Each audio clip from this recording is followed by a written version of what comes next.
A little bit Off center? A little off center, but Yeah, I know, but I mean emotionally, you're front and center.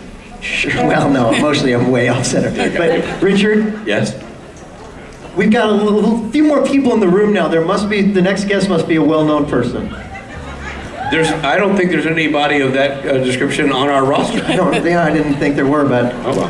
because you had said B-level celebrities. No, oh, I know it. This is B+. This is our a-hole. Hey, but he's our a-hole. He's not just an a-hole, he's our a-hole. Ladies and gentlemen, Misha Collins! He's our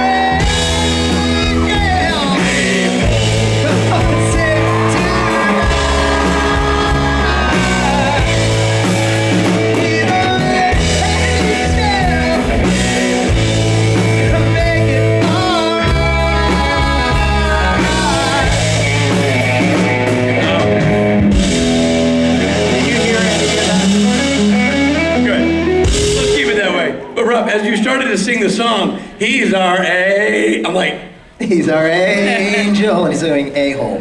but only because this morning we were explaining how we line up guests for the show, and we say we have a lot of B-level celebrities. That's kind of where we marketed B-level celebrity here, but we said right here, there's all these B's.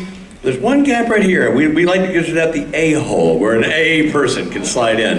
And then we said Misha Collins today, he's our a-hole. But speaking of Misha Collins, so sweet. No one has ever called me anything. Well, I gotta tell you, and actually what it is he's not, like, let's just say this is Rob's list of celebrities, and there's the gap. You're actually just filling Rob's a-hole. You're not the a-hole, it's so sorry. Rob left a hole. It wouldn't be the first Sorry. time. Wouldn't be the first time. Hey, Rob. Right, huh? Because we had that thing. That's right. Hey, Misha, speaking of Misha, I mean, while we're talking about a-holes, it was Misha's birthday this Misha's week. birthday yesterday. And we usually don't like to acknowledge his birthday. It wasn't yesterday. Ladies, let's bring it out. We're contractually We got you obligated. the biggest cake we could find. Oh my God! You're 1 year old. Happy Is somebody gonna pop out of that? to you. Happy birthday to you. everybody.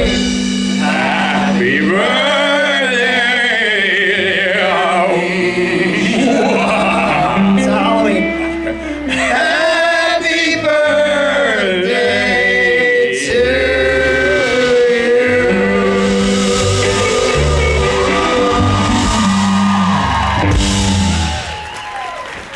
We believe in you.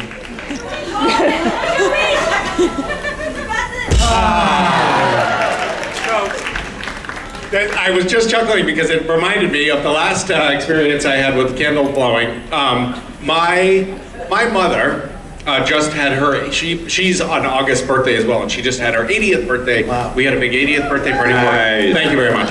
And my mother has this quality, which is that she's kind of brazenly, ostentatiously anti-conventional sanitation protocols. Yeah.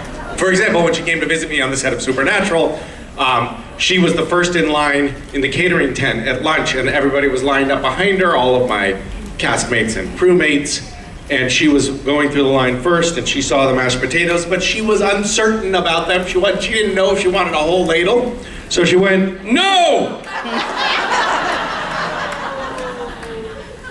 And we had a big family thing for her birthday just now, and she was blowing out the candles, and she ran out of air, so she spit.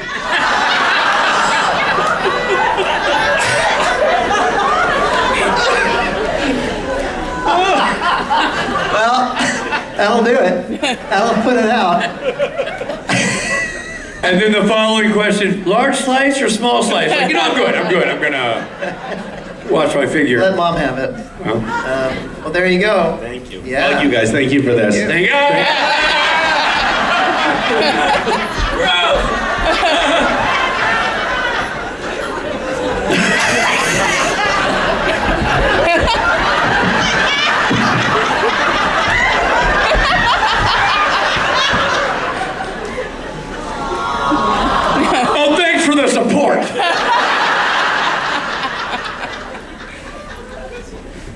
can't eat this whole gigantic cake. Here, pass it around.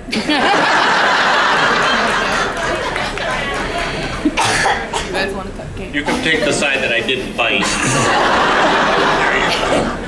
You're very welcome.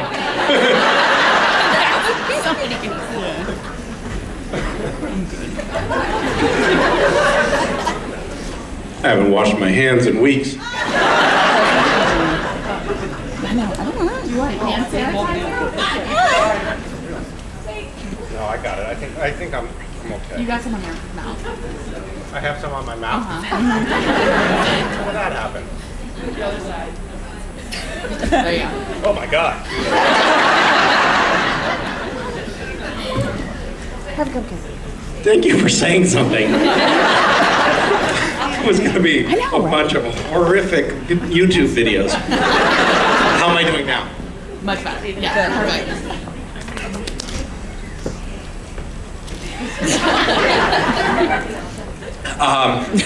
Hi, New Jersey.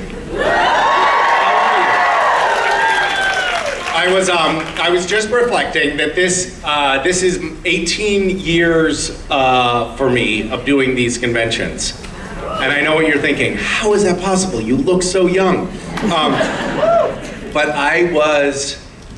my first convention was in New Jersey.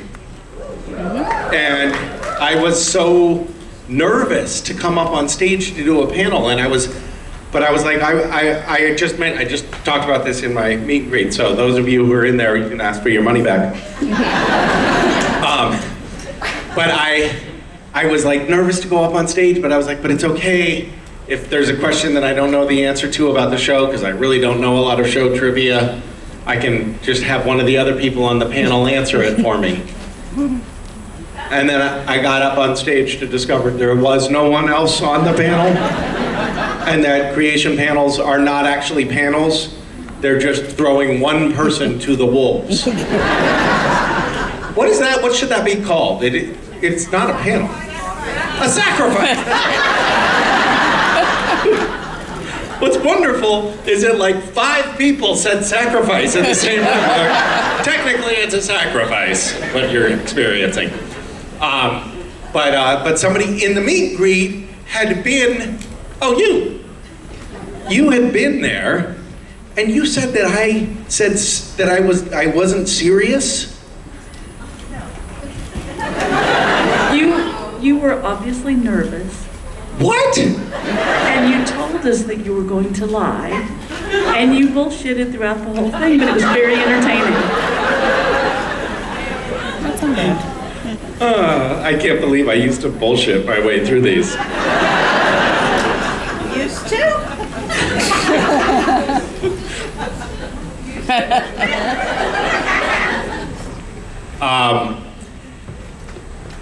I think that it was wise of me to just decide that I was going to lie and pretend and make things up, because there was no way I was going to actually remember things about the show. But that used to, I think, be a part of the sort of expected protocol at one of these things, is like fans would ask earnest questions about the show and then they would expect answers.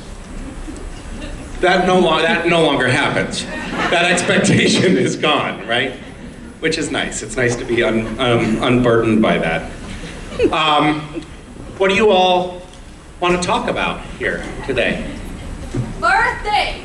Your birthday party! My birthday party. My birthday party was fucking wild. I'm still hungover. I had a really... Okay. I had such a great birthday. I woke up and it was sunrise, which is, I usually am woken by the sunrise this time of year. And I thought, like, what do I want to do today? What would make today special? And I realized, actually, my regular days are special to me. I get to do the creative work that my work is the creative work that I want to do in the world. I love my partner, I love my kids, I love this beautiful place I live. So I decided to do just the most ordinary day by way of celebration. And it was actually such a great day a couple of days ago. I just hung out with the kids and wrote and cooked and did not get drunk. And it was great. So that's my birthday report. Awesome. Yeah.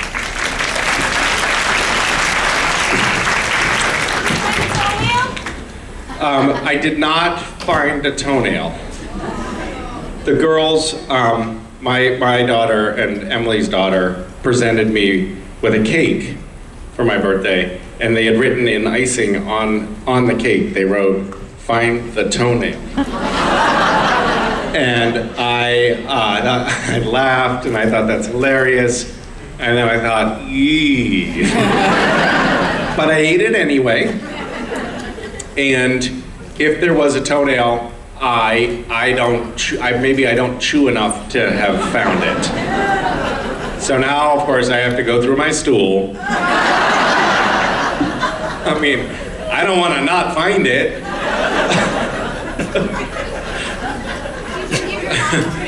I'm like, wait, honey, don't flush that. I could have had my mom go through it. Foolish.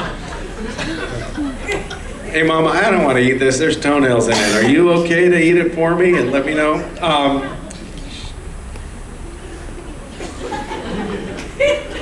I'm sorry, Mom, but you did this, so it's fair game. She grew, like 5 years ago, she had one long fingernail, pinky nail. And I was like, what is going on there, Mom? You know, it's like an inch long pinky fingernail. And she's like, well.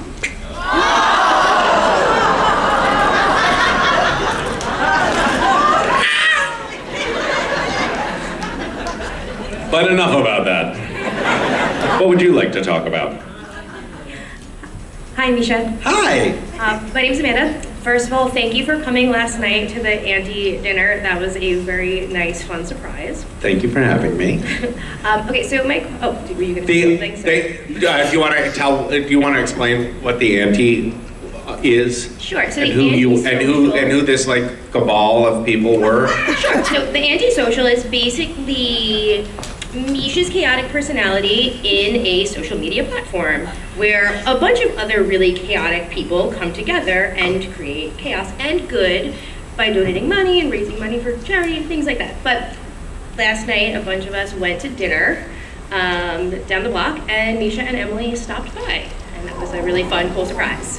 Well, and thank you for letting me steal some nachos. That was very nice. Okay, so my question is, on the cruise I gave you puppets, and I was promised a puppet show, and I have still yet to see said puppet show. Wait, when were you promised a puppet show? On the cruise, I gave you the puppets.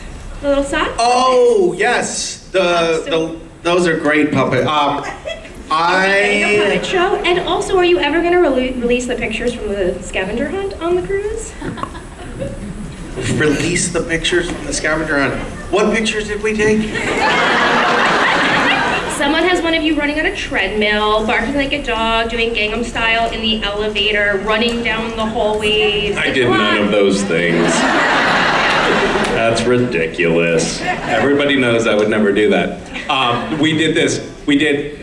Creation did a supernatural cruise last year, and one of the things on the cruise, we actually all had so much fun. All of us were like, why did we agree to do this? This is going to be a nightmare.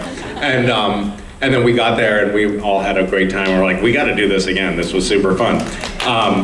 It was very fun. It was super weird. But we had a scavenger hunt, and it was like Mark Shepard's team and my team. Those were the two teams. And my team was like, all right, let's go. We're going to get this. And Mark was like, I'm going upstairs to smoke a cigar. And he did. He just went out onto the deck, and instead of participating, he smoked a cigar. And predictably, we fucking trounced them. What's that? You're welcome, because I was the one who helped delegate. Thank you for that. I would happily release those photos to you. And I will get that fucking puppet show done. I will tell you, I've been promising a supernatural puppet show for about 15 years. It's just delayed. It is still coming. It's gonna happen. What's that? So at a meet and greet a couple years ago, you said, well, I can't do it because I don't have the puppets. Right. Now you do. And now I do have the puppets. So the excuses are starting to be chipped away at. It's now simply a delay because of weather. Hi. Hi, Misha. How are you? I'm pretty good. How are you? I'm pretty good. Thanks for asking. I love that for you. I'm Patricia, and I unfortunately will be asking you a supernatural question about your character. I'm so sorry. I'm not going to answer it, but okay. I'm trying. That's fine, Patricia. So one of my favorite versions of Cass is Endverse Cass from season 5, where he's in the apocalyptic world. And Time to go get washed up for the orgy, Cass? yeah, that one. And I was wondering if you have a favorite iteration of Cass. Well, that one was pretty fun. I sometimes forget about that one. That was... Short-lived.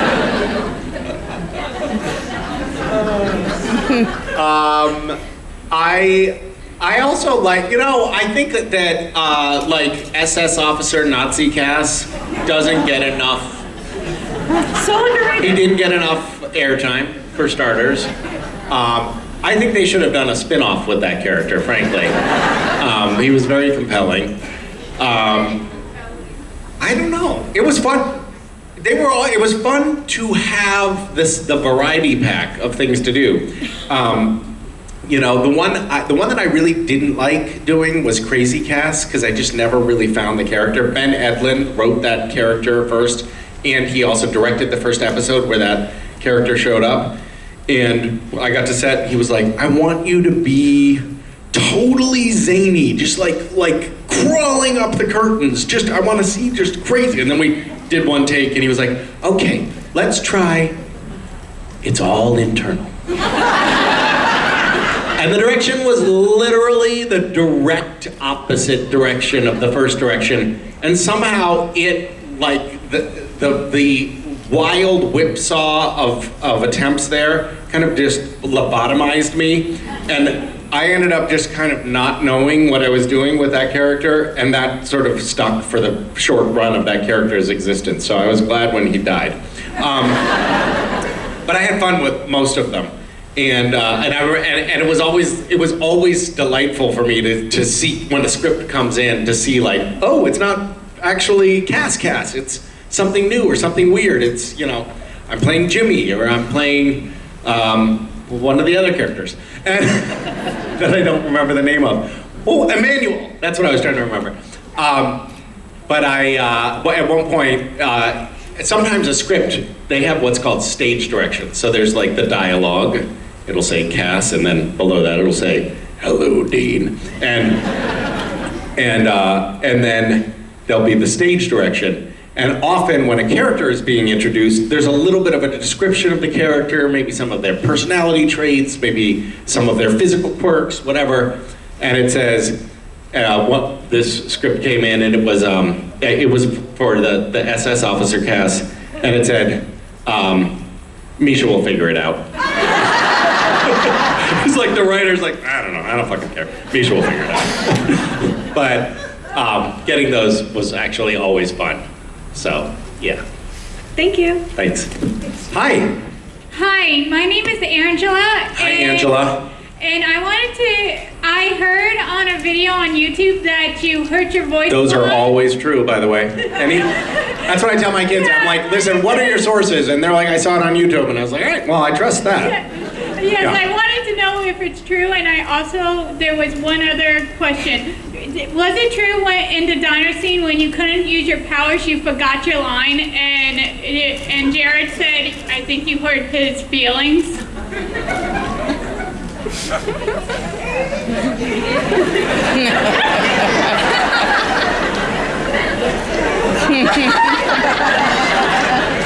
Just say yes. Just say yes.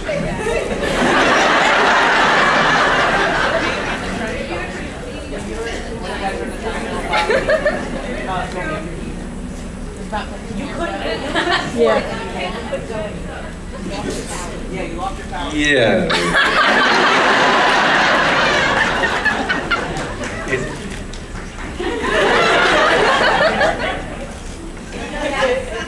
Yes. Yep. Thank you.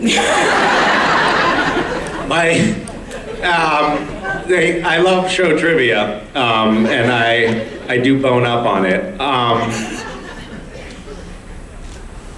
I watched recently with. You don't have to leave. You know, you could still be at the microphone. You don't have to. I'll still. Come back. Come back. Don't go away. We're not done with this yet. So, I recently watched an episode of Supernatural with the kids. It was just like a random episode came up for some reason, and we watched it, and I was fairly heavy in the episode. I mean, not me, Castiel. But I played Castiel, or so I'm told. And I had no idea what was happening. Not only was I completely unfamiliar with the dialogue, but I was completely lost in the story. I had no idea what was going on, and I had no recollection of ever having filmed the scenes that were on camera. Like, what the fuck happened to was I body snatched? That's what it felt like. Like, no, that never happened. How could that be happening? It must be AI. It was Jimmy. I don't know what happened. So, I have. So these lovely people up here, they're experts, and they explained that scene in the diner, I had lost my powers. There was a baby in the trench. No idea. But I will tell you that the voice thing, my voice as Castiel, was a horrible, tragic mistake. And I'm happy to explain it to you, and to verify the YouTube. Well, I don't know what you found on YouTube. What did you find on YouTube? Maybe I should. It was an interview, I think, on Entertainment, and and you said that your voice, you lost your voice from doing the voice of Castiel. Yeah, I was lying.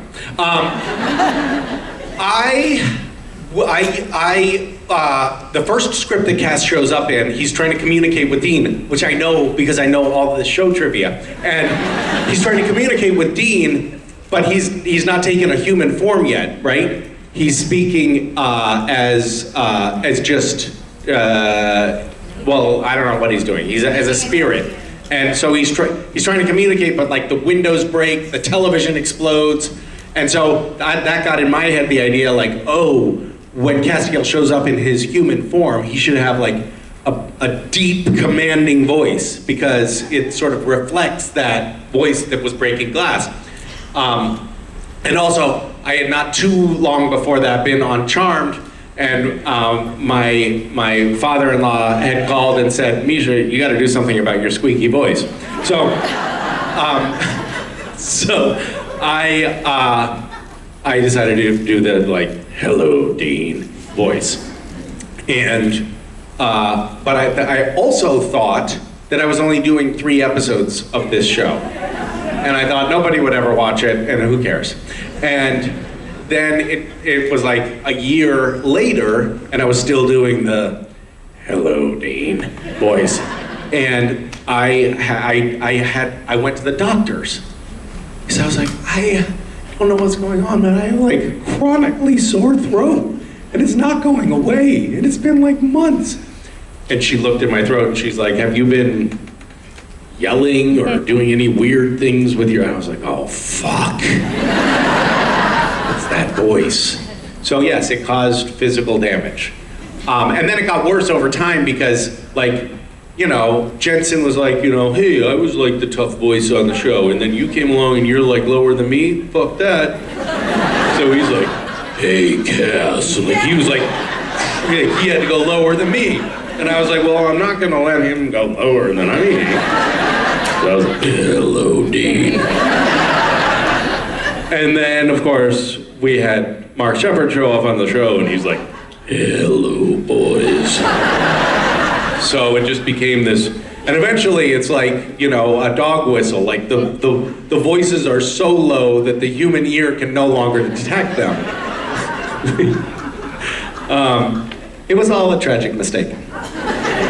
Thank you for coming back, by the way. I'm sorry that I was... Actually, it's my first Supernatural convention, and also I have a Castiel plushie at home. You do? What do you do to that plushie? Unfortunately, it's in my closet with the rest of my many stuffed animals because I have a shelf of all big stuffed animals and I didn't have any room, so I had to put it in my closet. Which...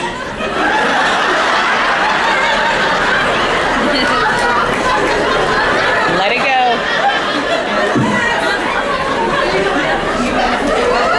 I think it's probably best that I let you all ask the questions. That didn't go well for me. Thank you for your honesty, I guess. Okay, now you're free to leave. Hi. Hi. Okay. Okay, hi, I'm Raiden. So, as we all know, Cass wears one thing, a trench coat, like the entire time. So if Misha had to wear one article of clothing for the rest of your life, what would you wear?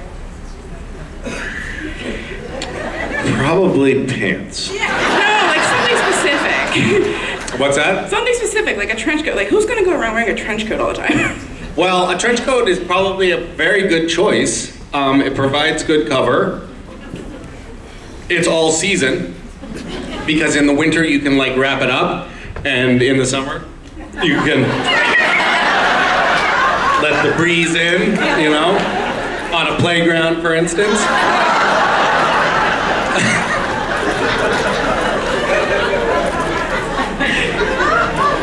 Okay, so redact that last joke. That one we're not going to keep in. Yeah. I think it's too late. I'm going to stick with the trench coat. I think it's a winning look for sure. I mean, it is. The nice thing about it too is that I think everybody's mind, like when you see bare legs sticking out of a trench coat, you're like, there's something about that guy I like. You know, we just automatically have a positive association. So I think I'm gonna stick with that. Sounds good. By the way, that was a real missed opportunity in Supernatural, wasn't it? The naked trench coat? We never had Cass naked under the trench with just a trench coat on. How could we have failed to deal with the flasher motif? Well, What was still your have a people trench come up to coat. the panel and be like, "What's your favorite Cass?" And I'd be like, "It's obviously flasher Cass." But we never got to do that. Maybe when we do the reboot, maybe I could go back to Warner Brothers and be like, "Listen, guys, we need to do a reboot because I have an idea." Flasher Cass. He's a little bit of a flasher and a little bit of a Nazi. What do you think? Tie it all together. Thank you. Thank you. That was fun. Hi. Hi, I just saw you. Hi. Hey, good to see you again. Thank you, thank you. My name is Meg, which Hi, is really Meg. funny because Yeah. I'm dressed as the pizza man today too. Oh, I see that. I taught you a lot. Yeah. Don't worry. My question is, if you were in Star Wars, would you be a Sith or a Jedi, and what color lightsaber would you have? If I were in Star Wars is a real kind of trigger question for me because I was almost in Star Wars and then I wasn't. So thanks a lot. Thanks for bringing it down. I'm gonna be sad now.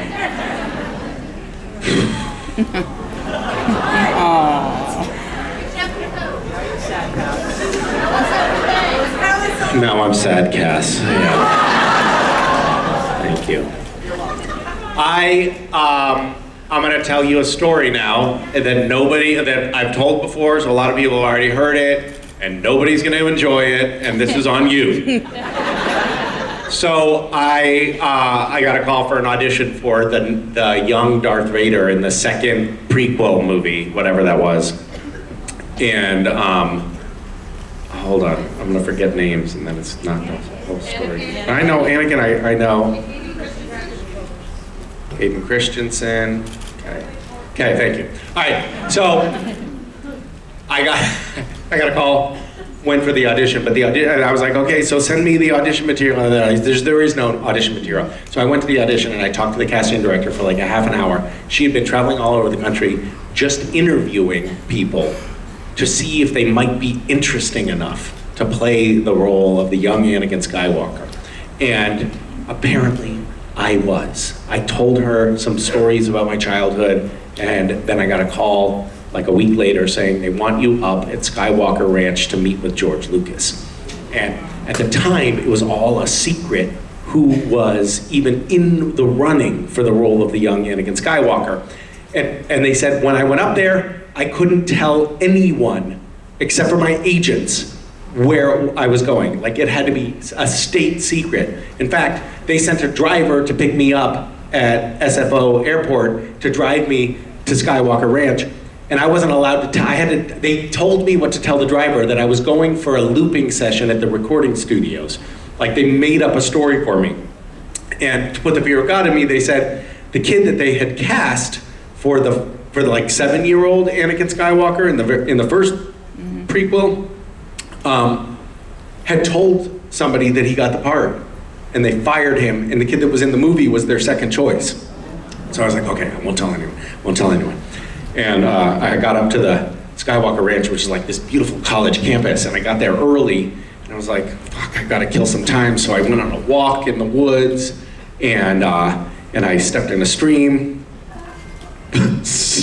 and I wound up on at a fence line, and there were all of these like llamas lined up on the fence. I was like, what is this like weird paradise?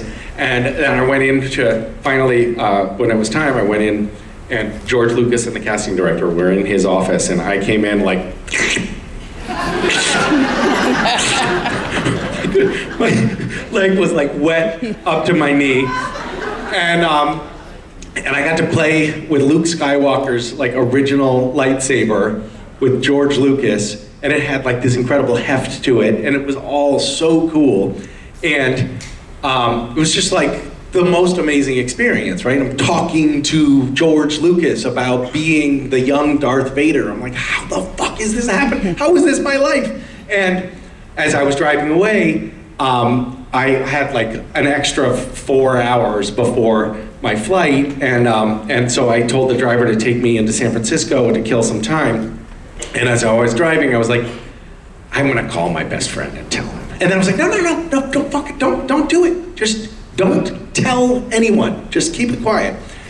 I went into San Francisco, and I was walking down Haight Street, and there was this pizza place, and I was just like bubbling with excitement, and I went into this pizza place, and I ordered a slice of pizza. By the way, this is like an hour-and-a-half drive from Skywalker Ranch. I went into the pizza place, and this pimply-faced teenager comes up and brings me my slice of pizza, and I was like, kid, I just have to tell somebody. You will never guess where I just was. He was like, where? He's like, I was at Skywalker Ranch. I was playing with Luke Skywalker's original lightsaber.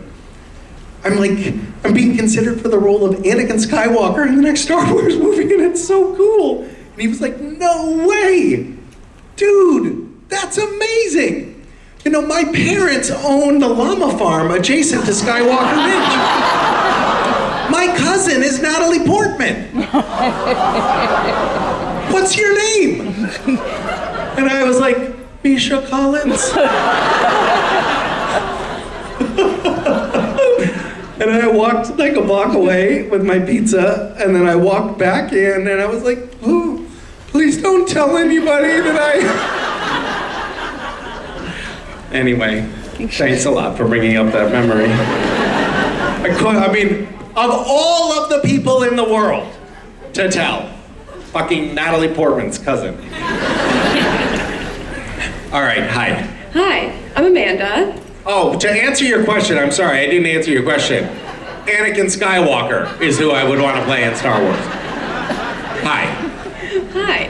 So as we know, there's a lot of possessed, like haunted objects in Supernatural. If you could possess an object, like you as Misha, what would you possess when you die? Probably a butt plug.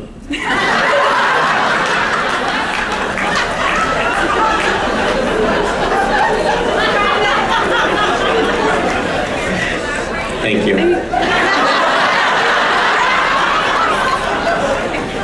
Hi, I'm Emily. Hi, Emily. So my question is, how do the angels manage to keep their blades in their sleeves all the time?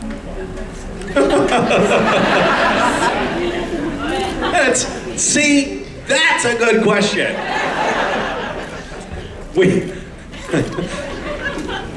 What a ridiculous conceit, right? Like, where is the blade, guys? And we never address that, ever. There's never like, oh, I see, you take off your thing and there's your blade harness with the release valve on it. I see. We never address that. But I would have to go into a scene. I think it might have been my idea. I was like, oh, wouldn't it be cool if it popped out of the sleeve? And everybody's like, no, it wouldn't be cool, but if you want to do that, you can. So I would have to hold, I'm trying to see if there's nothing here that'll work as a angel blade.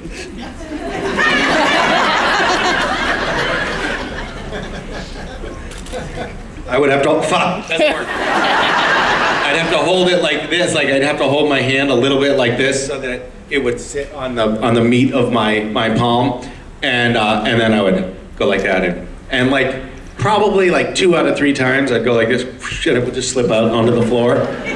But we never put that in the show.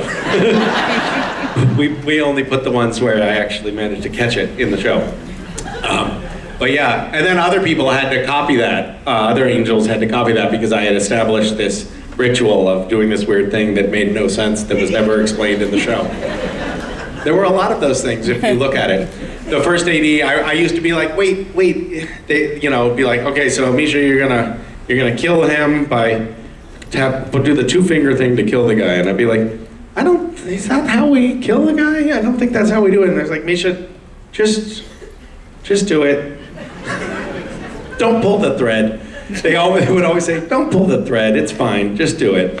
Our approach to like having canonical consistency in the show, we were very devoted to it in general. It was very important to us. Yeah. And everything had to make sense. It was like, oh, well, if you're gonna do that thing with the angel blade, you gotta explain how that works, because people are gonna watch and they're gonna wonder. And so we did. Just now. Thank you. Hi. Hi, Misha. I'm Amy. I'm older, so my question will test your memory. Oh. Okay. It'll be on my wavelength, is what you're saying. Yes. You was in one episode of NYPD Blue. Yes. Paul, your last scene. My character's name was Paul? Yes. Well. Wonderful. For personal reasons, like that's actually was time I got to know you, not supernatural, so weird. But that scene, when you went to hug your lover, okay, your expression changed when you opened your arm, like when the front shot, when you open your arm, to the back shot when you were already hugging, then they did the over-the-shoulder shot to your face. Yeah. Your expression changed from sad to almost a weird smile. I always just want to know if that's a acting choice, or did you guys took a lunch break during those 2 shots?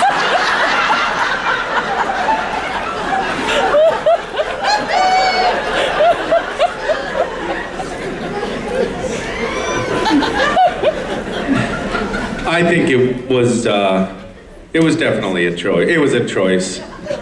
It was definitely a choice. That show, NYPD Blue, was also a very early acting experience for me. And it was directed and written by David Milch, He wasn't technically the director. David Milch was the showrunner, but he put his fingers in everything on that show. And he basically came to set and was like, told the director to go to the catering tent. He's like, yeah, I'll do this. And he just took over. But he didn't like, I was supposed to be, originally I was supposed to be the killer. And then he was like, nah. We got there, we started shooting, and he watched us do a take, and he's like, I don't know, you don't really seem like a killer. I was like, well, I can be more, nefarious. And he's like, nah. Why don't we just rewrite this whole thing? And so, right on the spot, he just rewrote the scenes and totally changed it. And I was like, I was the nice kid who was creepy with his mom.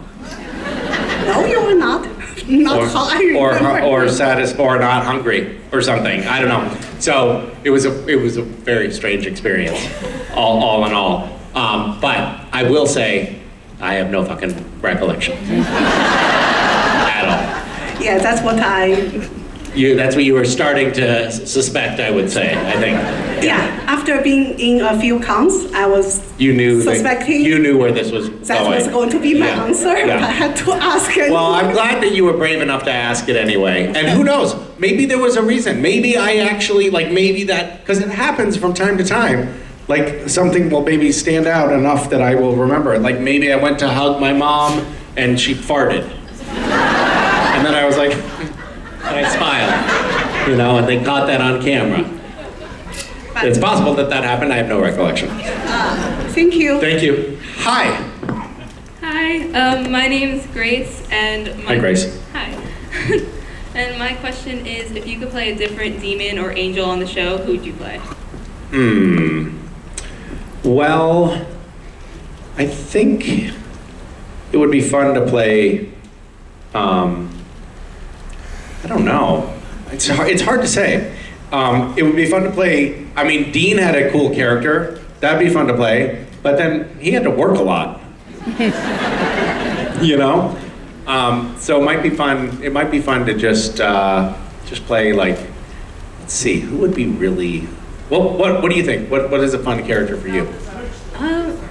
I was thinking, because I know you like to put on accents, so if you played Crowley or Balthazar or someone like that. Yeah, that would be fun. And I would have done a better job. Yeah, that's a good one. That's a good one. I like where you're going with this. Yeah, I'll take it.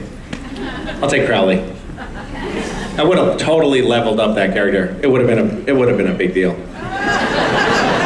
And you can tell Mark I said that. Hi. Hi, Misha. How are you? I'm okay. What about you? I'm okay. What's on your shirt? Looks like you. I'm not sure, but kind of looks like you. Like the blue eyes. I see kind of. That's what I was afraid of. Yeah. I assume you wear that to work. Of course. Yeah, why not? And you get a lot of positive reactions when you wear it. Yeah. No comment. Yeah. So let's start by saying that I'm from your favorite country in the world, that is Brazil, right? Yes. Right? Yes, that is my favorite country. Oh my God, that's amazing. It's way better than this shithole country, right?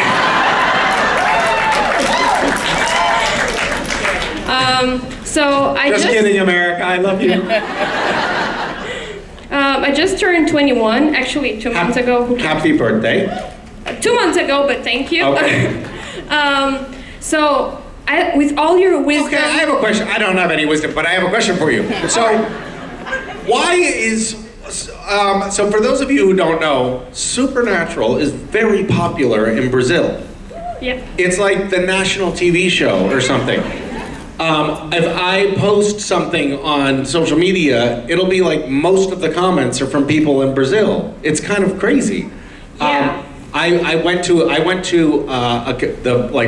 I think it might have been the first Brazil Comic-Con, 18 years ago, a super long time ago, and it was this huge show, and there were 150,000 people there, and they flew the actors from our hotel to the convention in a helicopter, and it was crazy. And I got there, and they had 14 security guards for me, and I was like, what the fuck? You guys are crazy. What is going on here? And when I go to like a big Comic-Con kind of convention, sometimes I think it's fun just to go walk around and see the vendors and the art and the stuff like that. And people will like take pictures, but if I keep moving, I can like sort of like dodge and weave and make my way through. And I was like, I think I'm gonna go walk around the thing here, guys, and check it out. And they're like, no. And I was like, no, I'm gonna go. And I like just went out the door. And these 14 guys like came like, no! And holy shit! So they had these like security stanchions like they have at a concert or something, like those big metal police barricade kind of things. And people were just climbing over those and knocking them over. Like these just crowds of people were crushing in and not being like, oh my God, hi! They were grabbing onto me and not letting go. And these security guards were doing like jujitsu to get their arms off of me. And I was like, then they made this like V formation and started just like grabbing me and like they did out with Trump after he got shot in the ear. They're like, I couldn't fucking believe it. It was crazy. So what is going on? Oh, all right. So as I was saying, with all of your wisdom, right? Oh no, I mean, oh, all right. Sorry. Oh, okay. I got distracted by your blue eyes. I'm sorry. So I don't know, but we're obsessed over you mainly. Like from all the cast members, we are over you. I don't know. I can't. Well, I have to say, I mean, it makes sense. I get it. Okay, so what's your question? All right. As I was saying, with all of your wisdom, right? Is there any advice you wish you could give to your 21 years old version of yourself? Like something you wish you've done differently, or something that, just, you're gonna mess up, just fuck it. I think I have so much advice for my I wish I could get my hand on that fucker. Things would have been so much better if I could have found him and tell him. There are people who are wiser and who have gone through this before. Find mentors, find people to lean on who actually have wisdom and extract it for them. Don't figure everything out on your own. There is an entire history of human civilization that came before you, and people have figured a lot of shit out, so find them and get their wisdom from them. That's one thing. 2, life is long. I remember when I was 21, I always thought like, oh my God, the next 6 months, it's like, if I don't figure everything out in the next 6 months, I'm fucked.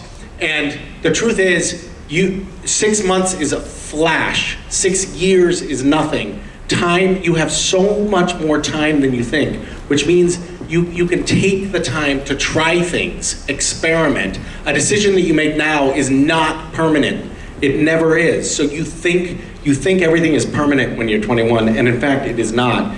And the more things you allow yourself to try, the better. And I think it is so important not to get caught in things that you're doing out of obligation, or because you think you have to, or because you think you're supposed to. If you follow your actual bliss, as they say, if you do the things that you love, you're gonna be successful at those things. So do the things that you love, and the rewards will come often in ways that you can't predict. But don't do things because you think it's the responsible thing or it's the thing that you should do. Take risks. You can afford to take risks. It's such a great thing when you're young, like, oh no, I'm gonna run out of money. So then you'll make more money. But like, try something. It's okay. You don't have to have everything taken care of at this point. Go out on a limb, try things, push yourself. It's because on those frontiers, that's when the good stuff happens. And I'll say one other thing that I think is super true, and people really mess this up at all ages, and that is, you never grow from a place of comfort or convenience. You're gonna grow, you're gonna learn, you're gonna evolve when you're struggling, when you're going through hard chapters in life, when you're pushing yourself out of your comfort zone. That's where you grow. So being comfortable is actually not a state to strive for in the long term. You can rest there, but don't stay there. Thank you. That felt like a hug, and I needed it. Thank you. Thank you. Hi, Misha. Hi. My name is Gabriela. And do you recall Gish? I do recall Gish, yes. Do you maybe recall that there was always a task where you had to do a project with dryer lint? With dryer lint, of course I do, yes. Yes. I still collect the dryer lint. Can you please tell me not to do that anymore?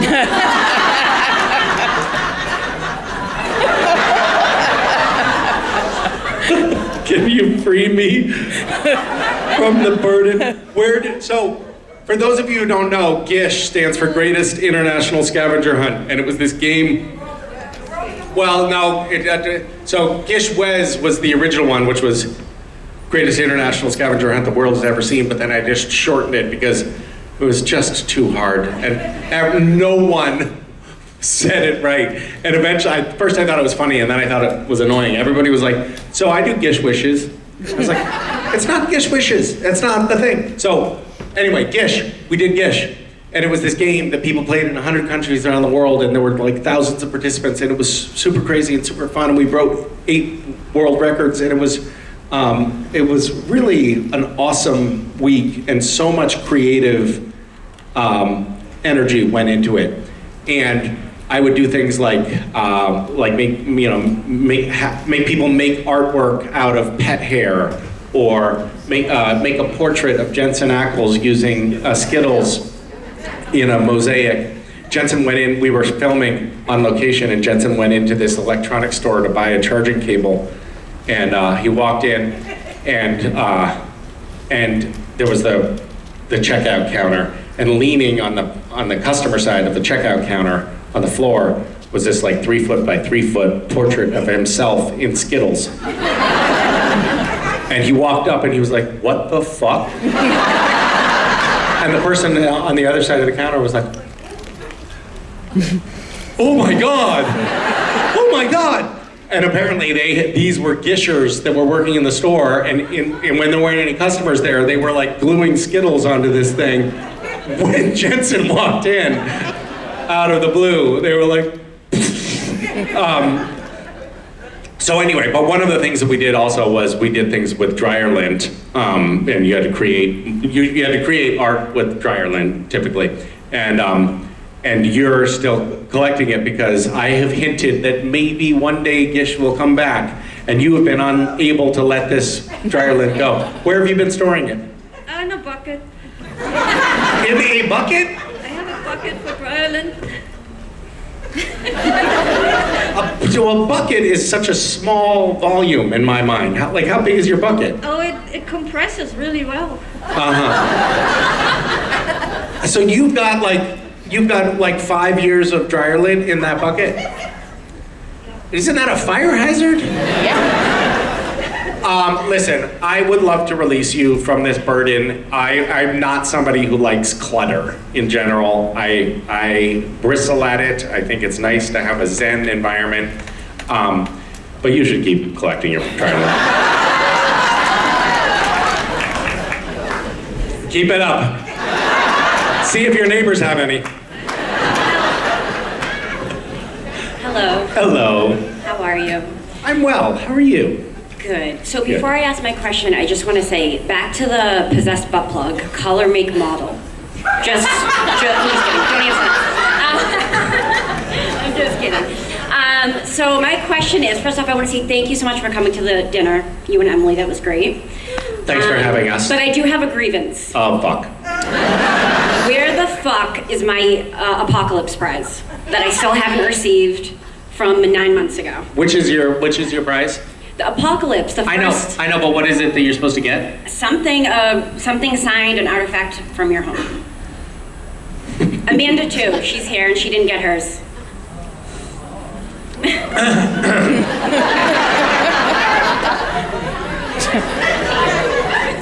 Everyone. I have some dryer lint for you. Okay, can you, I'm sorry, I'm just gonna ask you to just gently repeat. All of room 13 from the Antisocial didn't receive our apocalypse prize. And it's been about, what, 8 months, Amanda? Something like that? 6 months? 6 months? Yeah. You've been reminded a few times too, so. Wait, Misha, is this the woman you said just should get the autographed Nilla wafers? Yes! Oh, yeah, okay, perfect. There you go, Misha, sign that. We'll just get this done right now. I'm so sorry, this is on me. I'm not He said, bring the Nilla wafers. I said, I forgot several shows. I don't know how long it's been, about 8 months? I keep forgetting to bring the Nilla wafers. And then, what's your name? Crystal. Let's just personalize it for Crystal. I mean, after all, it's been 8 months. And the good thing about these Nilla wafers is because they're made with Lord knows what, they'll never go bad. So you have this Shelf stable. They're shelf stable. There you go. This is my fault. I meant to do this 8 months ago. There you go. There's your gift. Thank you for your patience. What about Amanda? I have a narwhal. Listen, I will tell you something. You are getting you will be getting your antisocial your prize with interest, I might add. Thank you. With interest. Is this the interest? That's the interest, Okay. yeah. And you too, you'll be getting in. I can't find you in my camera. Amanda, there you are. You'll be getting yours with interest as well, but for now, just this narwhal. You cannot give away Mike's narwhal. I don't know. I don't think I can give this away. No, I think you I'll get in trouble. Yeah. Borja will be sad.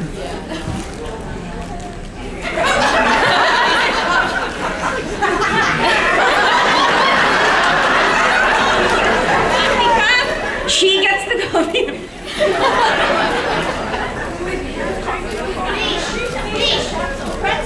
The thing about this is, it's actually full. So be careful. It's gonna be a bitch to get this home because you're gonna spill it. Here you go. You are very welcome. There was an inflatable right there. Thank you, Mish. Thank you, and I'm sorry. Hi. Hi. It's just because I want it to be perfect. That's what the delay is. It just has to be perfect, and I'm making each item by hand. He baked those Nilla wafers. You know the expression blood, sweat, and tears? They're in each one of those Nilla wafers. Is literally, I'm dying, I'm making the finish with my own blood, but if I do it all at once, I'll bleed out. So I have to do a little bit at a time over the course of 9 or 10 or 11 months. Do you know that you recorded the cushion of that chair for 3 minutes? It was still recording when I picked it up. That's why I'm a director. It keeps happening to me. I'm like, oh my God, this is amazing, this is amazing, this is amazing. We were like, on my birthday, we were driving down the road and this gigantic rattlesnake came out and the kids were like, oh my God, it's a real rattlesnake. We got out of the car and it just froze there and it didn't go anywhere and I got like right up close to the rattlesnake. And then we had this photo and then the kids were like, ah, it was like my first rattlesnake. And I was like, ah, rattlesnake, what a birthday, blah, blah, blah. And then the neighbor drove up and he was like, that's a real big one, guys. And I was like, whoa, I wasn't recording. Oh, you just were aiming your phone at things. And that was the first time you saw a rattlesnake roll its eyes. It was like, Rob Benedict sitting at home. Woo! Bobby! Can't learn that in school. So you have no footage of the rattlesnake, but 3 solid minutes of that chair. That's great. Well done. Ladies and gentlemen, that man right there, the man